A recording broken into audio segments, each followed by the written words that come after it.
Hi, today's video is going to be on inscribed angles. So we're going to look at all of the different relationships on how an angle can be inscribed. We've talked about central angles, and if you remember, central angles come from the center of the circle, and they are equal to their intercepted arcs. Now when I look here, I want to find the arc BW. So I want to look for this arc from here to here. Now if I have the central angle, which would be coming from the center, then the angle and the arc would be the same. Unfortunately, I don't have that central angle, but what I do have is this angle from M. Now M is an inscribed angle because it's coming from on the circle. So when I see this, the ray that forms that angle from here to here is creating this intercepted arc. Now this angle is half of the arc measure. So if I'm given the angle, think about which one is bigger, which one's smaller. The angle is clearly a smaller measurement than the arc, so the arc is going to be bigger. It's going to be exactly double. The angle is half the arc, and the arc is double the angle. So if this angle is 33, we do 2 times 33, and that missing arc there, the measure of arc BW, is going to be 66 degrees. We go to number 2. I want to find the measure of angle NBC. So from N to B to C, I want to find this angle right here, and that's connected to this intercepted arc. That's the arc formed by those rays of that angle.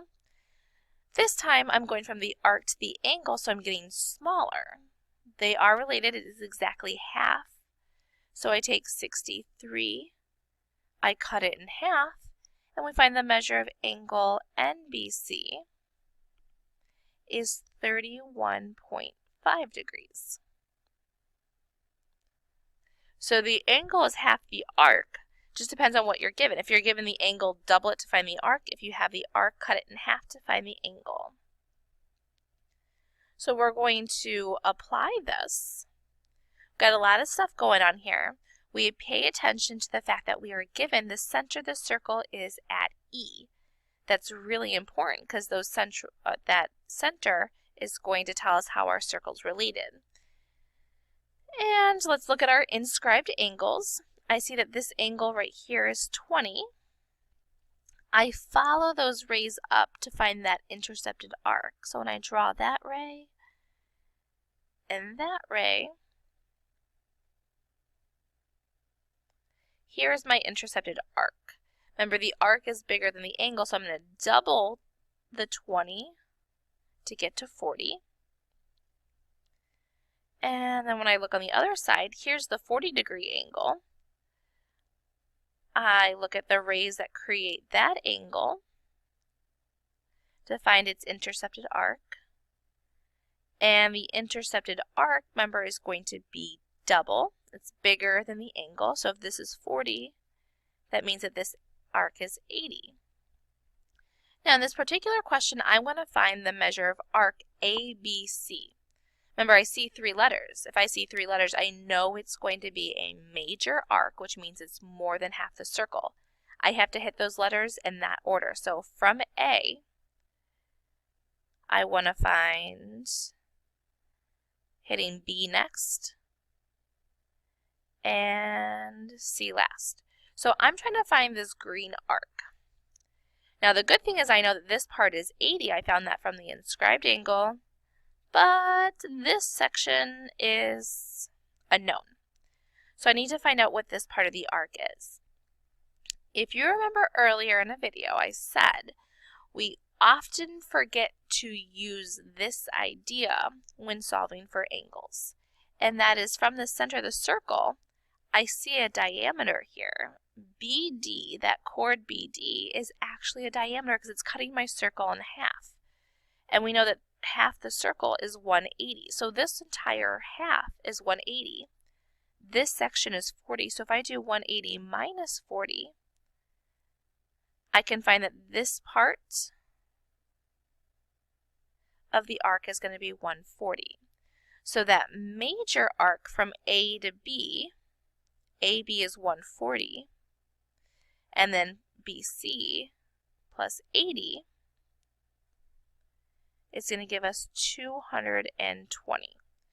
So that big arc, that major arc that we were looking for, the measure of arc ABC, is 220 degrees. All right, our next one, we want to solve for x and y. So I start the same way. I see this 50-degree angle. I trace the rays that are forming that angle to find the intercepted arc. Here is the intercepted arc, and that's not bad. So that's what I'm solving for. I'm solving for y.